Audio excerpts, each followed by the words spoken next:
बिस्मिल्लाहिर्रहमानिर्रहीम। अस्सलामु अलैकुम। नई वीडियो में खुश आमदीद।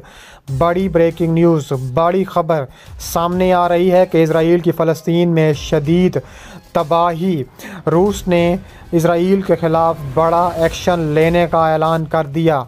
रूस के S-70 हंटर ड्रोन्स छा गए, शदीद तबाही मचा दी। रूस की 45,000 फ़ौज ने चढ़ाई का ऐलान कर दिया। रूस की 30 आयरन डोम बैटरियां इज़राइल की तबाह कर दी। दर्जनों फ़ौजी इज़राइल के हलाक कर दिए। वीडियो की तफसीलात में आगे बढ़ने से पहले हमारी वीडियो को लाइक कर दें, चैनल को सब्सक्राइब करके बेल आइकन पर ज़रूर क्लिक कर दें।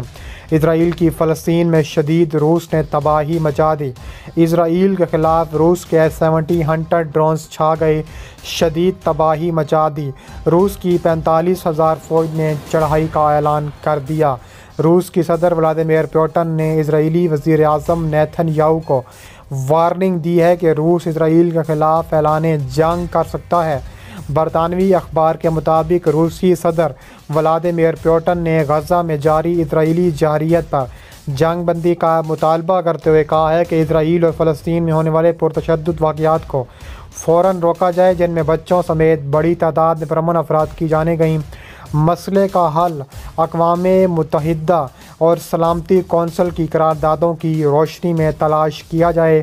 रूस ने इज़राइल को फ़लस्तीन के साथ मुज़ाकरात के लिए सालसी किरदार निभाने की पेशकश कर दी। रूसी वज़ारत ख़ारजा के जारी करदा एलामिया के मुताबिक मशरिक़ वस्ता और अफ्रीकी ममालिक के लिए रूसी सदर के ख़ुसूसी नुमाइंदे नायब वज़ीर ख़ारजा M.L. बोगडनोव ने दारुल हुकूमत में इज़राइली सफ़ीर अलेक्जेंडर बेनज़ोरी से मुलाकात की।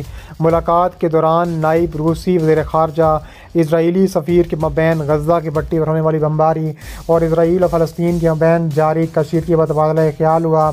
रूसी नायब वज़ीर ख़ारजा ने फ़लस्तीन में जारी नस्ल कुशी, जुल्म व बर्बरियत पर तशवीश का इजहार करते हुए कहा है कि इज़राइल की जानिब से ताकत के इस्तेमाल पर दो टोक पैगाम देते हैं कि बेगुनाह इंसानी जानों के ज़िया को रूस को किसी सूरत कबूल नहीं।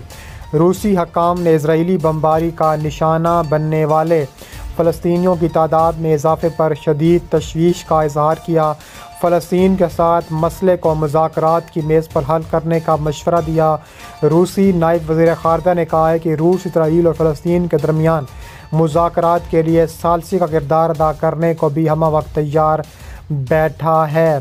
दूसरी जानिब रूस ने ख़तरनाक तरीन S-70 हंटर मिसाइल भी चला दिए हैं, जिससे इज़राइल की बैटरियां जल कर राख हो चुकी हैं।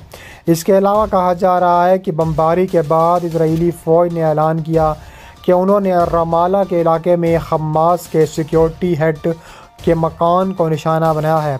इज़राइली फ़ौज ने दावा किया कि उन्होंने गज़ा की पट्टी में जारी फ़ौजी कार्रवाई के दौरान गज़ा के अंदर 150 अहदाफ पर 40 मिनट के अंदर 450 मिसाइल दागे हैं। अमेरिकी सफारतकार हादी उमर जुम्मे ही के रोज़ खित्ते में पहुंची हैं। उनकी आमद का मकसद अमेरिका की जानिब से कशीदगी में कमी कोशिशों को आगे बढ़ाना है। उन्होंने इज़राइली सिक्योरिटी हकाम से अपनी मुलाकातों से मुतल्लिक कोई बयान जारी नहीं किया। एक मिस्री अहदेदार ने नाम ज़ाहिर ना करने की शर्त पर बताया है कि इज़राइल पहले ही मिस्र की जानिब से 1 साल की मुद्दत के लिए जंग की तजवीज़ मुस्तरद कर चुका है। इतलात के मुताबिक अल-क़ुद्स ब्रिगेड ने अपने एक बयान में कहा है कि सैफुल क़ुद्स नामी इस जंग में एक नए हथियार की रहनुमाई कर दी गई है। बुध के रोज़ शहाब मिसाइलों की मकामी बमबारडों के ज़रिए गज़ा के शुमाली साहिली इलाके को निशाना बनाया गया। इस बयान में मज़ीद कहा गया कि अल-क़स्साम ब्रिगेड ने गज़ा की सरहद से मुत्तसिल सेहोनी हुकूमत के फ़ौजी ठिकानों पर कामयाब और शदीद और ताबड़तोड़ हमले किए हैं। एक ऐसे वक्त में जब इज़राइली फ़ौज ने फ़लस्तीन के इलाके गज़ा की पट्टी पर क़यामत ढा रखी है। फ़लस्तीनी तंजीम हमास के इज़राइल पर रॉकेट हमलों की मज़म्मत करते हुए जर्मनी ने इन हमलों को दहशतगर्द करार दिया है। इज़राइली फ़ौज ने मज़ीद दावा किया कि लबनान के सर्दी इलाके अल-कलैला से इज़राइल पर 300 रॉकेट बमबारे गए। इस वाक़े के 24 घंटों के बाद इज़राइली फ़ौज ने शाम की सरज़मीन से भी रॉकेट दागने जाने का दावा किया। اور کہا ہے کہ یہ راکٹ ویران علاقے میں گرے جن سے کوئی نقصان ابھی تک نہیں ہوا۔ اسرائیلی فوج کا ترجمان افریقی دراعی نے ایک بیان میں کہا ہے کہ تابڑتوڑ سرزمین سے اسرائیلی علاقوں پر 300 راکٹ داغے گئے۔ انہوں نے کہا ہے کہ شام سے داغے گئے راکٹوں میں اب تک کہ شام میں گر گیا، جبکہ 2 اسرائیل کی حدود کے اندر ویران علاقے میں گرے ہیں۔ انہوں نے مزید بتایا کہ شام سے اسرائیل پر 300 مزید راکٹ داغنے کا عندیہ دے دیا گیا ہے۔ دوسری جانب کہا جا رہا ہے کہ اسرائیلی میڈیا کے مطابق مشرق غزہ میں اسرائیلی بطور ریاست بری طرح ناکام ہوئی ہے۔ حماس سے تعلق رکھنے والے اسرائیلی علاقوں پر ہزاروں بلکہ درجنوں راکٹ داغے گئے ہیں، جن میں سے کچھ مقبوضہ بیت المقدس اور تل ابیب میں گرے۔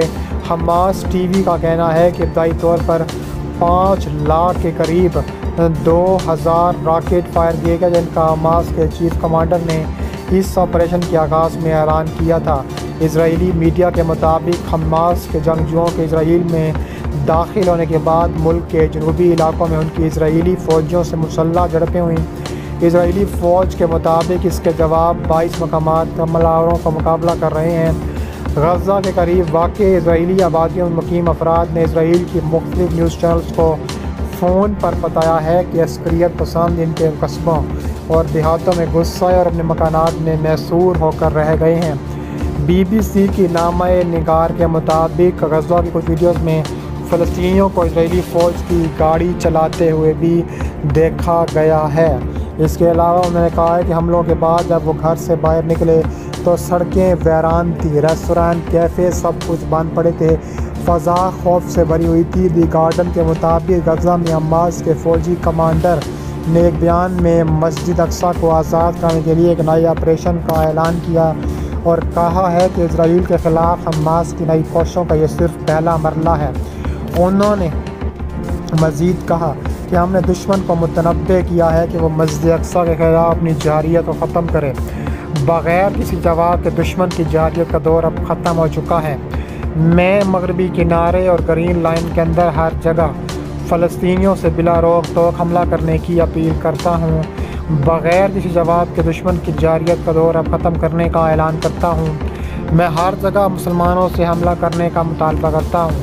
انہوں نے کہا ہے کہ اب وقت آ گیا ہے کہ اسرائیل کے چنگل سے مسجد اقصیٰ سمیت پورے غزہ کو چھڑایا جائے اور اسرائیل نے جو غزہ کی سرزمین پر قبضہ کر رکھا ہے اس قبضے سے بھی غزہ کو آزادی دلائی جائے۔ انہوں نے کہا ہے کہ اب غزہ کی آزادی دلانے کا وقت آ چکا ہے۔ حماس اس وقت بھرپور اور تابڑتوڑ ایکشن لے گا اور مربور کاروائیاں کرنے کا فیصلہ کرے گا۔